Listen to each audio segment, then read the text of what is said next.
امیر غریب سے زیادتی نہ کر سکے، آپ کی عدالت میں طاقتور کمزور پہ ظلم نہ کر سکے، آپ کے معاشرے میں اتنا لوگوں کے پاس کانفیڈنس ہونا چاہیے کہ وہ خلیفہ وقت کو روک کے کپڑوں کا حساب لے لے، تقریر ان کی انٹرپٹ کر کے۔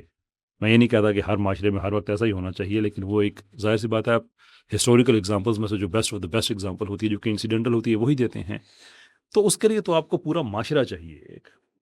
یہ تو خیال ہی غلط ہے کہ آپ اچھے مسلمان بن سکتے ہیں، یا وہ جو اللہ کی منشا ہے کہ آپ کیسے مسلمان ہوں وہ آپ ذاتی زندگی میں ہو سکتے ہیں، جبکہ انسان کولیکٹیوسٹ بینگ ہے، یہ ہمیشہ معاشروں میں رہتا ہے۔ آپ تجربہ کر کے دیکھ لیں، دنیا کے 100 مختلف علاقوں سے، شہروں سے آپ رینڈملی ان کنیکٹڈ لوگ جن کا آپس میں کوئی تعلق نہیں ہے، رنگ نسل کچھ نہیں ملتا، ان کو کسی جزیرے پہ چھوڑ کے آپ آ جائیں، 10 سال کے بعد آپ دیکھیں گے تو وہاں پہ آپ کو ایک نظام نظر آئے گا کہ انسان کی فطرت میں ہے، کمیونٹیز بلڈ کرتا ہے، ٹرمز اینڈ کنڈیشنز بناتا حضرت خلیل کا اس پہ ایک بڑا مشہور قول ہے، جی حکومت تو ہوگی چاہے خدا کی ہو یا اس کی۔ پکی بات۔ تو اس لیے ہم کہتے ہیں کہ یہ مسلمان ہیں، جہاں پہ آپ کی اکثریت ہے تو یہ تو ایک فرض ہے کہ آپ وہ سسٹم ڈلیور کریں کہ جو مسلمان کو مسلمان بننے کے لیے اس کو انیبل کرے، سہولت کاری کرے۔ آپ ابھی یہ بات کرتے ہیں اقامت دین کے حوالے سے، ہمارے یہاں جنریشن سے مراد یہ ہے کہ جو کرنٹلی لوگ ہیں، پاپولیشن ہے، ایک عام تصور یہ پایا جا رہا ہے، پریویل کر رہا ہے کہ ہمارے پاس قرآن پاک موجود ہے، احادیث موجود ہے، لٹریچر موجود ہے، تو ہمیں اگر ہم اقامت دین کی طرف جا بھی رہے ہیں تو ہمیں علماء کی، فقہاء کی، دینی مدرسوں کی، ریلیجیس انسٹیٹیوشن کی کیا ضرورت ہے؟ ہم خود پڑھ سکتے ہیں، سود حرام ہے، قرآن میں لکھا ہے، ہم اس کو لے آئیں گے، سوشل سسٹم ہے وہ قرآن میں مینشن ہے، ہم لے آئیں گے، حلال و حرام کی تمیز ہے، ہم لے آئیں گے، تو ہمیں پھر ریلیجیس انسٹیٹیوشن کی ضرورت کیوں ہے؟ اس پہ بہت گہری فلسفیانہ باتیں آپ کر سکتے ہیں، یا اسے بڑے ہلکے طریقے سے سمجھ سکتے ہیں۔ ایسی باتیں کرنے والوں میں آپ کو کوئی ایک آدمی ملتا ہے جو اپنے کورس خود نہ بیچتا ہو، وہ ایک کمپٹیشن ہے، ان سے نہ لو۔ میں بتاتا ہوں، چلیں ہم ایک صاحب کا نام لے لیتے ہیں، ان سے عام طور پہ ہوتی ہے، یہ ہمارے جو ہے جہلم والے صاحب ہیں، انجینئر صاحب، وہ عام طور پہ کہتے ہیں وہ نہیں خود پڑھ سکتے ہو، کہ وہ بھائی آپ نے قرآن کلاس پوری اپنا ایک اکیڈمی بنا لی، اسی کتاب کے نام پہ بنا لی، اور پورا اپنا یوٹیوب پہ سیریز بتا دی جہاں پہ آیت بایت پڑھا۔ آپ کہو لوگوں سے مجھ سے کیوں پڑھتے ہو، ہے قرآن جا کے پڑھ لو۔ تو basically this is more of a competition کہ میں بہتر کر رہا ہوں، دوسرا بہتر نہیں کر رہا ہے۔ اپارٹ فرام دیٹ، میں جس کا یہ خیال ہے، اور میں چونکہ خود اس لو خیال کا بڑا عرصہ قائل رہا ہوں کہ آپ کو ضرورت نہیں ہے، تو میں چونکہ اس معاملے کا صاحب حال ہوں، جسے کہتے ہیں نا کہ I have the empirical evidence, جو آدمی یہ بات کہتا ہے آپ میرے سامنے بٹھا دیں، میں ان کو 10 آیتیں قرآن کی میں ان کے سامنے رکھ دیتا ہوں کہ آپ بغیر استاد کے ہمیں سمجھا دیں۔ اچھا، ایک بات یہ ہے کہ ہم لوگ اتنا ایک تقریباً کوئی 77-78 سال کا عرصہ گزر چکا ہے پاکستان کے قیام کو، اگر ہم پاکستان کے کانٹیکس میں بات کریں اقامت دین کی، تو نرمی کے ساتھ بہت سارے لوگوں نے کوشش کی ہے اقامت دین کی، مودودی صاحب ہیں، ڈاکٹر اسرار صاحب ہیں، اور بھی کئی ہمارے اکابر گزرے ہیں۔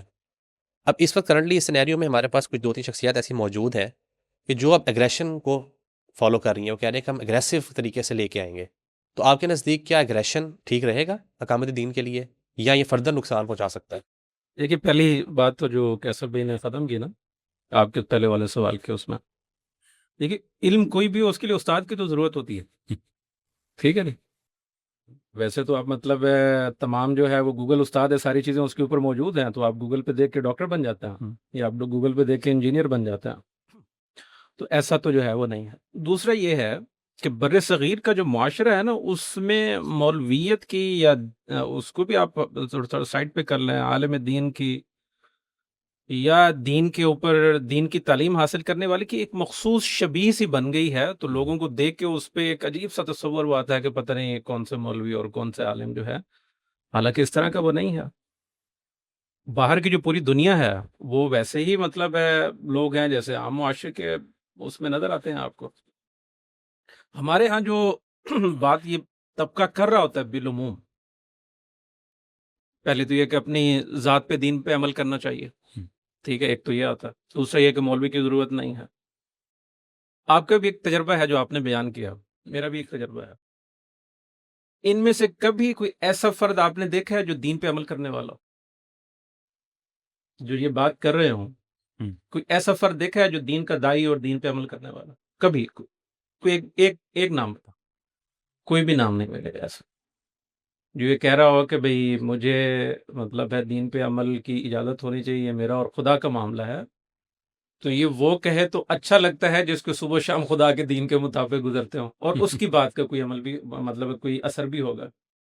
کوئی ایسا فرد کہے جو صبح شام خدا کی نافرمانی میں مبتلا ہے اور شام کے آ کے مجھے بھی اور آپ کو بھی اور عام مسلمانوں کو بھی درسے کے دیکھیں عمل کریں نہ کریں یا میں کروں گا تو خود کریں. یہ کبھی آپ نے دیکھا ہے اس طریقے سے؟ دوسری یہ ہے کہ یہ بات تو ٹھیک ہے کہ بھئی مولوی اور عالم اور اس کی کوئی ضرورت نہیں ہے، لیکن ایسے کسی بھی فرد کو آپ نے خود اس عالم کی جگہ لینے کے لیے کوشش کرتے ہوئے دیکھا؟ کبھی کوئی ایک نام بتائے کہ بھئی میں عالم دین نہیں ہوں اور میں کیسا راجہ صاحب کو ان کی جگہ سے ہٹانا چاہتا ہوں. دین تو پڑھا جانا ہے، ظاہر ہے سمجھا جانا ہے، اور اس کے آگے تبلیغ بھی ہونی ہے. جو اس کی بنیادی ایک بات ہے وہ تو یہی ہے کہ دین آپ سیکھیں گے اور اس کو جو ہے وہ سکھائیں گے. بالکل. اچھا، جو ایک فرق ہے اس میں کہ اب نبی تو کسی نے نہیں آنا، اور یہ قرآن کی بھی اور حدیث کی بھی تعلیم ہے کہ بھی جو امت ہے اس نے وہ فریضہ ادا کرنا ہے جس کے لیے انبیاء کو بھیجا گیا تھا. ٹھیک ہے، اور اس میں بھی ایک آتا ہے کہ جو عالم دین ہے وہ یہ والا شبیہ والا نہیں، یہ پگڑی رکھی ہو اور داڑھی ہو بڑی اور ٹخنے اوپر ہوں. ایک عام تصور یہ ہے. بنیادی بات یہ ہے کہ بھی قرآن کا علم رکھتا ہے، حدیث کا علم رکھتا ہے، فقہ کا علم رکھتا ہے، اور پوری جو ہسٹری ہے اس کا علم رکھتا ہے. اس کے مطابق وہ لوگوں کی رہنمائی کر سکتا ہے دین کے لیے. یہ ایک بنیادی بات ہے نا. تو جو لوگ یہ بات کر رہے ہوتے ہیں وہ اس میں کہیں آپ کو نظر آتے ہیں، کہیں بھی نظر نہیں آتے. تو اس کا مطلب یہ ہے کہ آپ نہ تو خود عمل کر رہے ہیں نہ خود کوشش کر رہے ہیں. جو کوشش کر رہے ہیں ان کو آپ نیچے کرنا چاہتے ہیں کہ وہ یا ان کا راستہ بند کرنا چاہتے ہیں، تاکہ آپ جو اصل مقصد ہے وہ یہ ہے کہ آپ بھی کھل کھلیں، اور جو عام آبادی ہے جس میں کہیں نہ کہیں تھوڑی سی دین کے حوالے سے حمیت پائی جاتی ہے وہ بھی نہ رہے، اور آپ کا جو ایجنڈا ہے یہاں کا باہر کا اس کو آسانی سے پورا کرنے میں آپ جو ہے وہ کر سکیں. تو یہ ایک بنیادی بات جو ہے نا وہ سمجھنے والی ہے. ٹھیک ہے، اب آ جاتے ہیں آپ کی اس پہ. دیکھیں جو بنیادی بات ہے وہ تو یہ ہے، جس طرح میں پہلے کہہ رہا تھا کہ دین نافذ ہونا چاہیے، اور دین کا نفاذ جو ہے اس کے بھی کئی مدارج ہیں، درجے ہیں. اس کے مطابق جو ہے وہ ہوگا. جو ہماری 1400 سالہ تاریخ ہے، ہسٹری ہے، وہ ہمیں یہ بتاتی ہے. اور آج کل ظاہر ہے کہ بھی جو فارم آف گورنمنٹ ہے وہ بھی تھوڑا سا تبدیل ہو گیا، اس میں طریقہ جو ہے وہ تبدیل ہو گیا ہے. مسلمانوں کی جو پہلی 2-3 صدیاں ہیں نا یہ خروج سے عبارت ہے. ٹھیک ہے، خروج کا مطلب یہ ہے کہ بھی آپ جو خلیفہ ہیں وہ ہمیں منظور نہیں ہے تو ہم آپ کے خلاف جو ہے وہ جد و جہد کریں گے. ٹھیک، یہ اچھا کہ آپ نے ڈیفائن کر دیا خروج یہاں پہ. میں بھی سوچ رہے لگ گیا تھوڑا سا مسئلہ بننا تھا. ٹھیک ہے، سمجھ آ گئی. جی سمجھ گئے.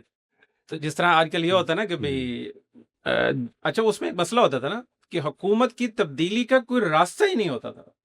ٹھیک ہے، اب تو جو ہے وہ راستہ اور آئین جو ہے وہ موجود ہے، راستہ بھی جو ہے وہ جگہوں پہ ہوتا ہے مختلف.